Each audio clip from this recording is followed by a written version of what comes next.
good morning. My name is Willie Lawson, and this is the Morning Report. I hope that you are well. The Morning Report is a production of fightbackmedia.com, fightbackmedia.com, fightbackmedia.com. Now, the State of the Union address was yesterday. It was, and in 2 days, no one will care.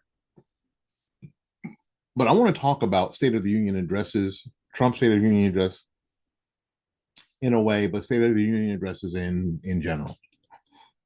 Actually, that address that is in front of the joint sessions of Congress didn't take place that way until fairly recently. This is one of those times where they had a meeting where a memo would have sufficed, where an email would have sufficed. But that's not how we do it anymore. And we do it for all sorts of reasons now. And Trump's State of the Union address, and actually so was Obama's and so was Biden's State of the Union addresses, are for something else. They want to accomplish a goal. So we want to know what this State of the Union address was really designed to do. And in order to do that, what you have to do is you have to dig into it a little bit. You have to look at the structure of it and stuff. So these State of the Union addresses are oftentimes misunderstood. Viewers, commentators, and critics tend to treat them as policy briefings. They are not.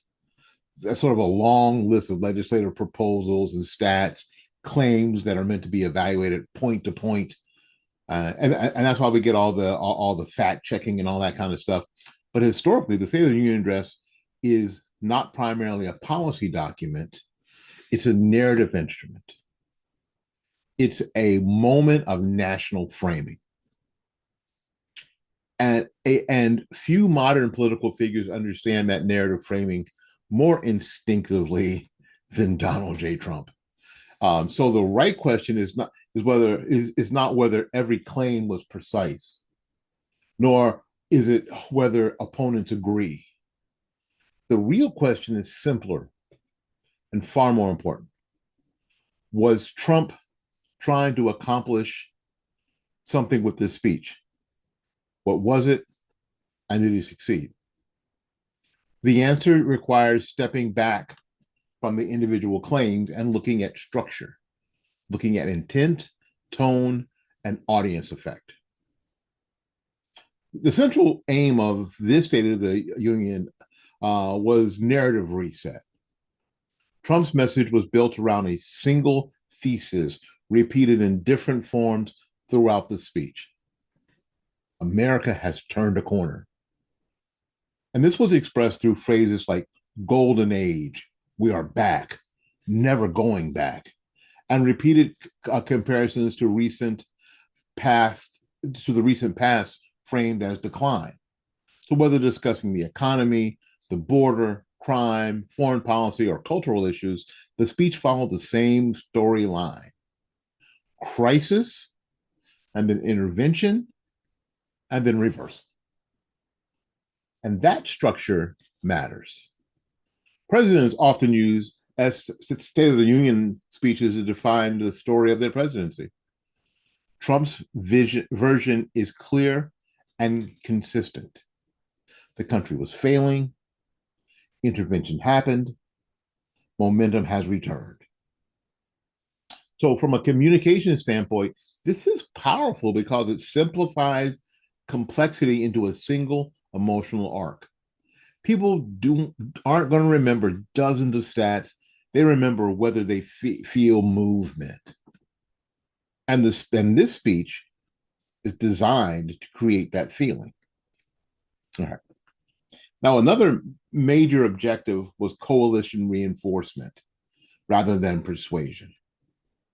Now, as you probably already know, Trump's speeches are rarely aimed at converting critics. He's not trying to win people to his side. When John Kasich puts out a tweet that he hopes that this State of the Union addresses unifies the nation, you have to ask the question, does he know who Donald Trump is? Does he know who the president is?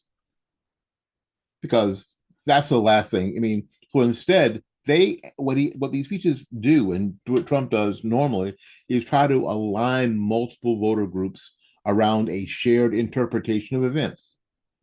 And this speech was calibrated to do exactly that.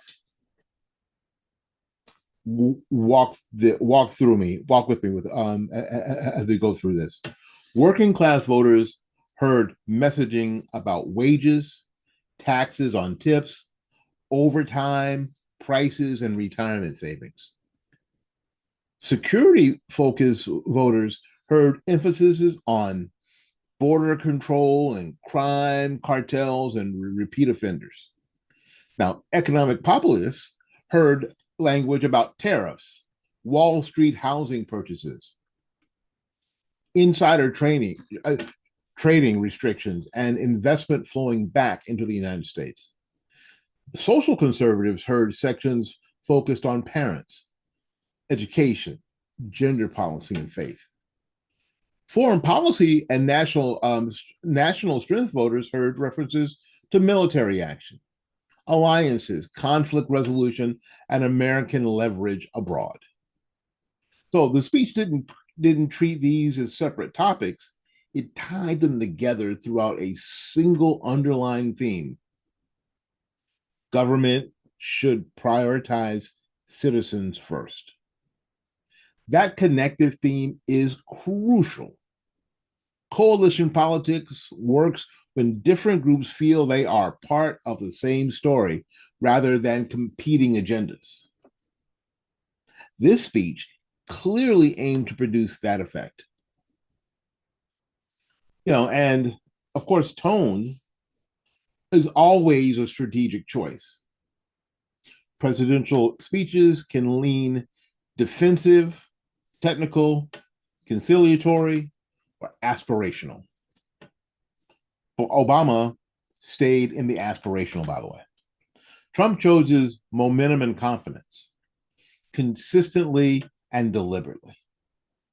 The speech leaned heavily on forward looking language. Even sections describing tragedy or hardship quickly returned to resilience, recovery, or strength. Human stories were used not simply to evoke sympathy, but to reinforce the broader message that intervention produces change. This emotional framing serves its specific purpose. It reduces uncertainty. In politics, uncertainty is often more damaging than disagreement.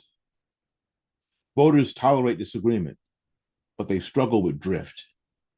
By projecting certainty, whether about policy, direction, or national identity, the speech aimed to replace ambiguity with clarity. That clarity itself is a political outcome. State of the Union speeches are also agenda setting tools. Presidents have used them to signal what topics should dominate public discussion in the upcoming months. Trump's speech strongly emphasized 5 issue clusters. Number 1, cost of living and affordability. Number 2, immigration and border enforcement. Number 3, crime and public safety.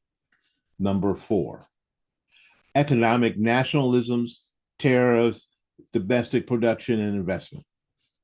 Number 5, American strength internationally.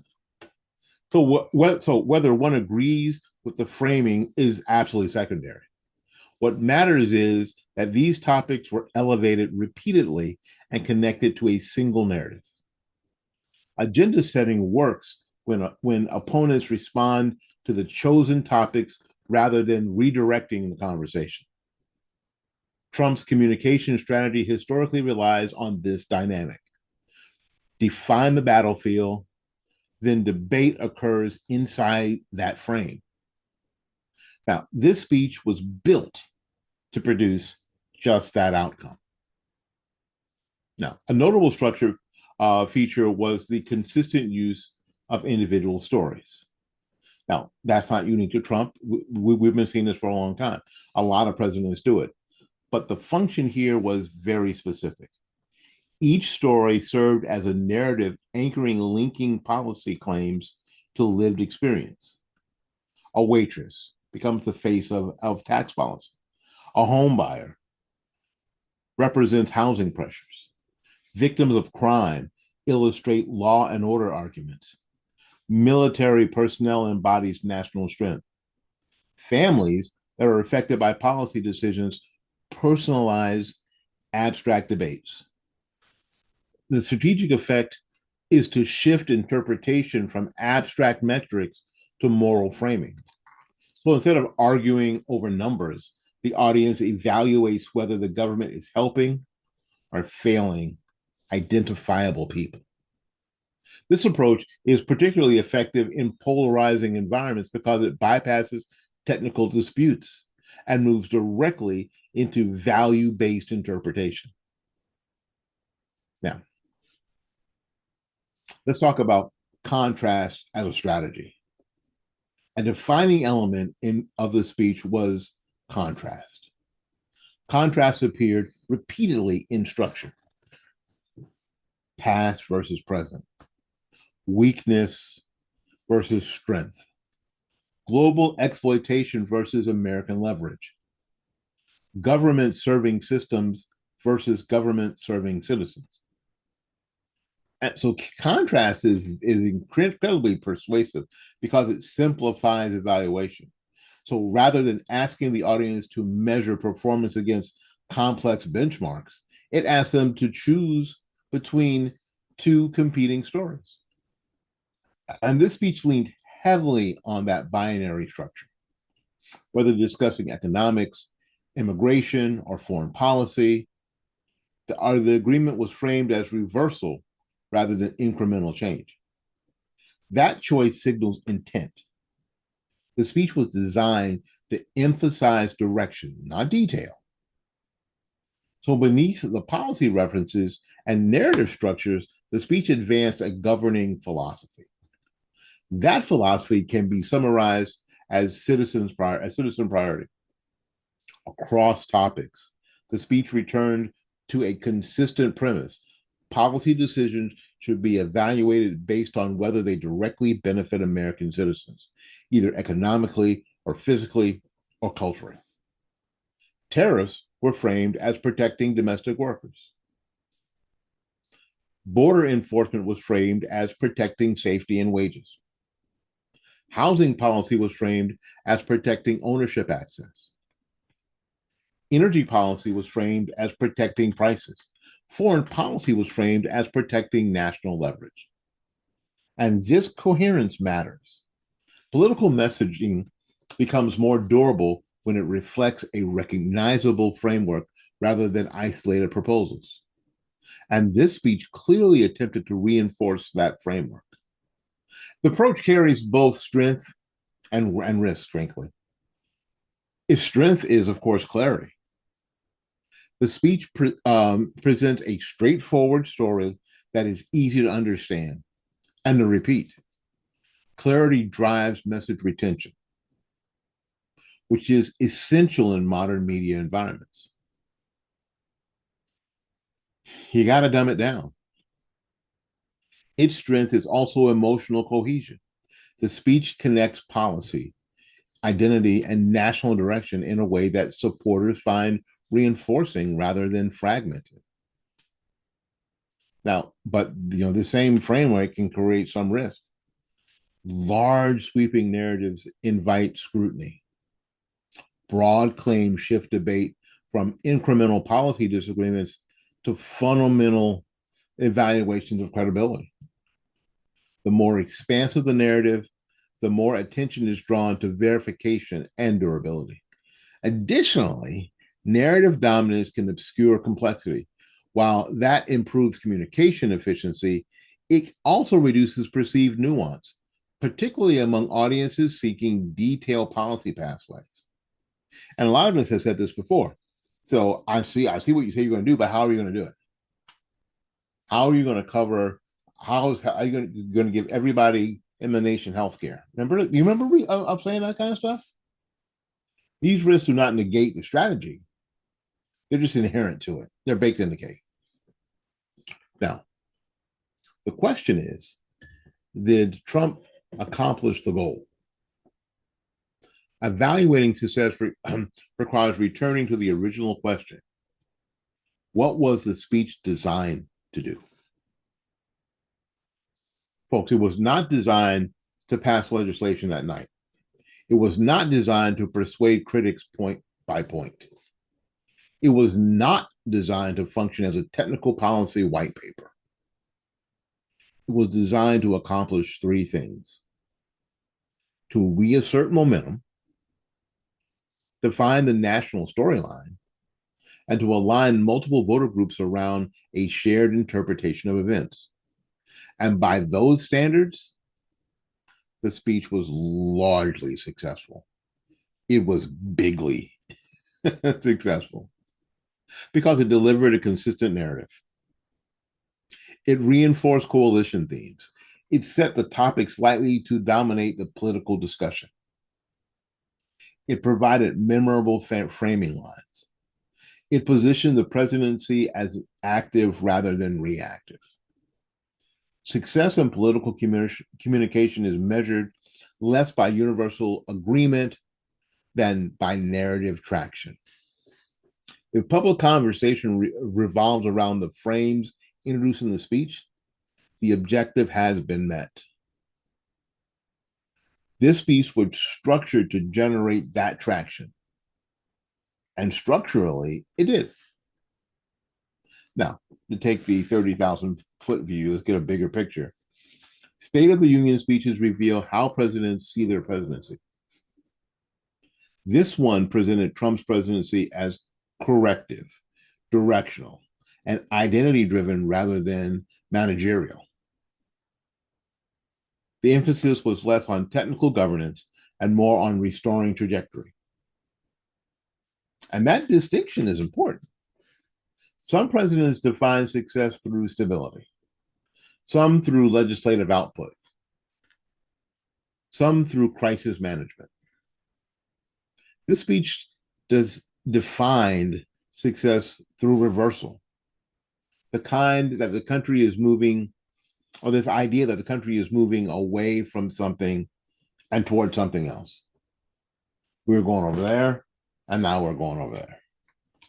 So whether that framing holds over time depends on events beyond a single speech. But speeches shape perception in the short term, and perception shapes political momentum. And that's why these moments are important. All right. Folks, now, viewed through a policy debate lens, the speech invites argument. If you see it through a narrative lens, it was highly intentional. Trump aimed to frame his presidency as the turning point between decline and resurgence. He aimed to unify disparate voter priorities under a single theme of citizen priority. He aimed to set the political agenda around affordability, border security, safety, and national strength. And he aimed to project confidence and inevitability. On those terms, the speech accomplished its objective. The State of the Union did what it was built to do. It told a story about where the country is, where it's going, and who deserves to get credit for that direction. So whether audiences ultimately accept that story is a separate question. But the speech ensured that the story itself is now central to the national conversation. And in modern politics, defining the story is very often the first victory. My name is Willie Lawson, and welcome to the Morning Report. Until we see you again, go out there and learn something, love somebody, and for goodness sakes, y'all take care of yourself. We will see you when we see you. Bye-bye now.